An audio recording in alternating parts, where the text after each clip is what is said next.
Interesse próprio invariavelmente é seguido de perto por amor ao dinheiro, avareza e apego ao mundo.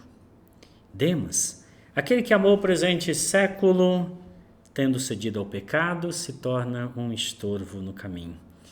Essas são lições que a gente pode aprender neste encontro que Peregrino tem com esses personagens: interesse próprio e seus amigos, amor ao dinheiro, avareza e apego ao mundo. Depois de ter sido livrado por Deus da condenação na cidade da vaidade, Peregrino foge daquela cidade e retoma o seu caminho. Tendo escapado dali e andado um pouco mais adiante, ele se viu seguido por Esperança. Esperança fugiu da cidade das vaidades e agora fazia companhia, suprindo a ausência de Fiel que fora martirizado pelos moradores da cidade da vaidade. Pouco tinham andado os dois caminhantes quando os alcançaram um sujeito chamado Interesse Próprio, a quem perguntaram de onde vinham e para onde ia. Interesse Próprio, a princípio, não disse seu nome, porque se envergonhava do nome que lhe davam e até mesmo achava que não era próprio. No entanto, durante a conversa de Interesse Próprio, o Peregrino e a Esperança, ficou evidente que o interesse próprio fazia parte de um grupo de pessoas que tinham o costume de pensar unicamente em si mesmo. Ele era de uma cidade, e nessa cidade morava alguns personagens interessantes: o senhor vira-casaca, o senhor contemporizador, o senhor boas palavras, como também o senhor afago, duas caras, qualquer coisa. O pior da freguesia era o senhor duas línguas. E assim, procedente dessa cidade, ele também carregava um pouco da característica de cada um deles. Era o senhor Interesse Próprio um homem casado com uma distinta mulher, que ambos tinham decidido seguir a religião a seu modo, de maneira que pudessem fazer da religião o melhor uso possível para o seu benefício, segurança e prosperidade. Neste caso, a conversa não foi muito longe, pois houve discordância de opinião entre Interesse Próprio e também o Peregrino e Esperança. Tendo percebido que não poderiam andar juntos por terem opiniões diferentes, Interesse Próprio os abandona. Segue então seu caminho Peregrino e Esperança, até que, ao olhar para trás, perceberam que se juntava a Interesse Próprio seus amigos, apego ao mundo, amor ao dinheiro e avareza. Estes procediam da cidade do amor ao ganho, cujo senhor e mestre chamava-se Cobiça. Estes começaram a conversar com Interesse Próprio e perguntaram: o que você conversava com o Peregrino e com aquele outro que está ao seu lado?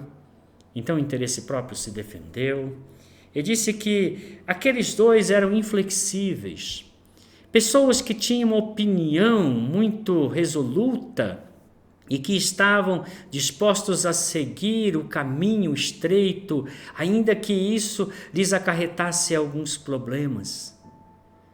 Aqueles que se juntaram a ele, apego ao mundo, amor ao dinheiro e avareza, deploraram essa atitude do Peregrino e de Esperança e disseram: olha, na verdade parece-nos que é melhor caminharmos com a flexibilidade no andar, observando aquilo que está ao redor, tentando tirar o melhor proveito de todas as coisas e de todas as circunstâncias. Assim cada um deles fazia jus ao seu próprio nome, de maneira que se apegavam às coisas que apareciam e procuravam fazer o melhor uso possível no seu interesse próprio. Eram também apegados ao dinheiro, e tudo o que lhes aparecia vantajoso os fazia sair do caminho. E acreditavam eles que estavam sim no caminho que conduz à cidade celestial. Mas eles estavam iludidos. Porém, nesta ilusão, eles caminhar um pouco mais rápido e acompanhar um peregrino e esperança. Neste momento, apego ao mundo se aproxima e coloca para eles algumas questões para eles pensarem. E diz a eles: olha, vocês não acham que é melhor a gente procurar viver neste mundo e caminhar da melhor maneira possível, de maneira a tornar o caminho mais suave, mais tranquilo? Vocês não acham que Deus quer que nós vivamos assim? Que Deus não queira que nós passemos por momentos difíceis, dificuldades e lutas? Afinal de contas, Ele nos quer bem. Porém, Peregrino e Esperança rebate todos os argumentos deles e mostra claramente nas Escrituras que aqueles que trilharam o caminho que conduz à salvação sofreram. O próprio Jesus é uma demonstração desta verdade de que importa que por muitas tribulações entremos no reino dos céus. Isso não agradou, evidentemente, aqueles 4 amigos que discordaram, mas não tinham como responder aquilo que fora dito por Peregrino e por Esperança. Deixando-os, resolveu que deveriam caminhar juntos, sozinhos, separados de Peregrino e Esperança. E assim Peregrino e Esperança continuaram o seu caminho e chegaram a uma planície chamada Alívio. Logo depois dessa planície, havia um lugar onde existia uma mina de prata. E ao longe eles viram um homem que estava por ali, chamava-se Demas. E Demas chamava eles dizendo: venham ver esta mina de prata onde vocês podem adquirir riquezas. Isso facilitará a caminhada de vocês. Mas Demas estava ali com o propósito de desviá-los do caminho, e aquele caminho era escorregadio, havia abismos, havia lugares perigosos perto daquela mina, e muitos que foram atrás daquela mina se perderam, caíram, machucaram-se e não puderam prosseguir no caminho rumo à cidade celestial. Esperança até deu atenção a Demas, mas Peregrino disse: não, este caminho é um caminho de perdição, pois Demas, tendo amado o presente mundo, abandonou o Senhor Jesus Cristo. E assim, Peregrino e Esperança continuaram o seu caminho. E eles avançaram, e quando olharam para trás, eles perceberam que não muito tempo depois, os 4 amigos juntaram-se a Demas e foram em direção à mina de prata. O destino deles não sabemos, mas por certo, ali mesmo pereceram. O que dizer? O que nós podemos aprender deste encontro do peregrino com o interesse próprio, com amor ao dinheiro, avareza e apego ao mundo e Demas? O que dizer do interesse próprio? O interesse próprio é aquele que nos leva a agir de acordo com a melhor comodidade do momento. É um pensamento utilitarista. Dessa maneira, então, ele faz com que a religião seja adequada a ele, o seu caminhar de acordo com aquilo que lhe é interessante. O interesse próprio pensa unicamente em si. Mas o sábio diz: quem busca o seu próprio interesse insurge-se contra a verdadeira sabedoria. Jesus veio não para ser servido, mas para servir e dar a sua vida em resgate de muitos. Assim, quando o Senhor Jesus fala a respeito disso, ele diz que nós devemos ser servos uns dos outros. Paulo nos adverte a que não busquemos unicamente o nosso interesse próprio. Paulo não está dizendo que eu não devo buscar aquilo que eu preciso para a minha vida. Ele está dizendo que eu não posso fazer disso a única preocupação da minha vida. Ele diz: ninguém busca o seu próprio interesse, e sim o de outrem. Assim como também eu procuro em tudo ser agradável a todos, não buscando o meu próprio interesse, mas o de muitos, para que sejam salvos. O amor, que é a máxima virtude cristã, não busca seus próprios interesses. O interesse próprio tem uma atitude de isenção. Ele não quer saber de cuidar do outro. É o pensamento de Caim. Quem se deixa mover por interesse próprio acredita poder amar a Deus como queira e seguir a Cristo como acha que deve segui-lo. Este é um equívoco muito grande. O interesse próprio acredita que seus princípios são inocentes e proveitosos. Podem até ser inocentes, mas proveitosos de maneira alguma. O interesse próprio, ele não consegue andar no caminho estreito, porque o caminho estreito nos exige de nós renúncia. E a flexibilidade é a filosofia desses que estão buscando unicamente seu interesse próprio, às vezes na religião. O que dizer de seus amigos? Amor ao dinheiro, avareza e apego ao mundo? A avareza, ela está muito ligada exatamente ao amor à riqueza. E o amor ao dinheiro, o apóstolo Paulo diz que é fonte de todos os males. É Paulo quem diz que nós não devemos ter comunhão com aqueles que, dizendo-se irmãos, for avarento. Os avarentos não herdarão o reino de Deus.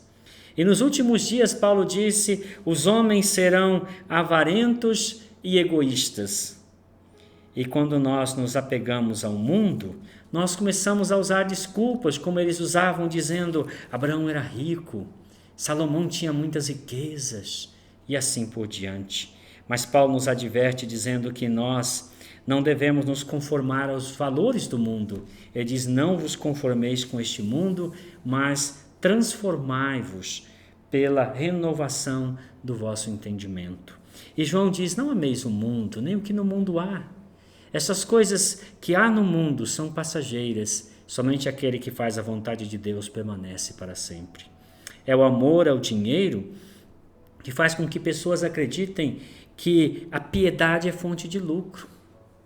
E de fato, Paulo diz que a piedade, sim, é fonte de contentamento, mas que nós precisamos nos desvencilhar dessa ideia de fazer da religião fonte de lucro. Paulo diz, tendo o sustento e com que nos vestir, estejamos contentes.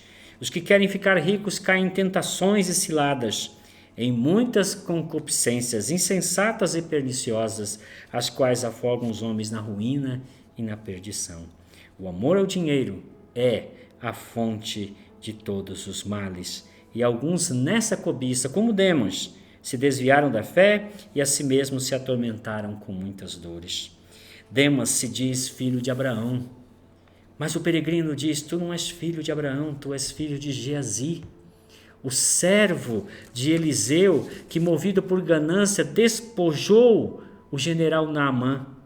E como recompensa por sua avareza, Eliseu o condenou a viver o resto de suas vidas com a lepra que estava em Naamã. E o peregrino diz a Demas, tu és filho de Judas, que vendeu o Senhor Jesus por 30 peças de pratas e disso não teve nenhum lucro, porque arrependido colocou fim em sua vida. Nós precisamos ouvir novamente Jesus dizendo, não acumulem para vocês tesouros sobre a terra. Este tesouro que a ferrugem corrói, que a traça também corrói e que os ladrões escavam e roubam. Mas ajuntem tesouros no céu. Esse tesouro é garantido, Deus o preservará. E por fim, precisamos ler novamente o que o Senhor Jesus disse à igreja de Laodiceia. Pois essa igreja dizia, eu estou rico, abastado e não preciso de coisa alguma. Mas o Senhor disse, tu és infeliz, miserável, pobre, cego e nu. Aconselho que de mim compres ouro refinado pelo fogo, para te enriqueceres, vestiduras brancas para te vestires, a fim de não seja manifesta a vergonha da tua nudez, e colírio para ungir os olhos, a fim de que vejas. Precisamos refletir se em nossa caminhada nós temos dado atenção a estas coisas, interesse próprio, apego ao mundo, avareza, cobiça. E se temos como Demas nos encantado com o mundo e deixado de seguir a Jesus como Jesus quer ser seguido. Que Deus assim nos dê a graça e permanecermos fiéis no caminho estreito que conduz à salvação. Deus os abençoe, em nome de Jesus.